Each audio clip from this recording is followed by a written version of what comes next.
ఏడాదిలో 15 రోజుల పాటు అస్వస్థతకు గురి అవుతున్న దేవతా విగ్రహాలు. ఈశాన్య భారతదేశంలో ఒడిశా రాష్ట్రంలో ఉన్న ఈ ఆలయంలో ఎన్నో విభిన్నమైన ఆచారాలను పాటిస్తారు.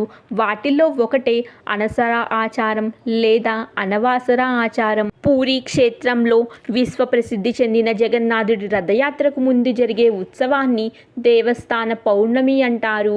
వేసవి తాపానికి తట్టుకోలేని దేవతామూర్తులకు 108 కలశాలతో జరిగే అభిషేకాన్ని దేవస్థాన పౌర్ణమి అంటారు. ఈ వేడుక జ్యేష్ఠ పౌర్ణమి నాడు జరుగుతుంది. జగన్నాథుడు, బలభద్రుడు, సుభద్ర, సుదర్శనులకు 108 కలశాలతో జరిగే అభిషేకాన్ని స్నాన వేడుక అంటారు. ఈ వేడుకను తిలకించటానికి వేలాది మంది భక్తులు వస్తారు.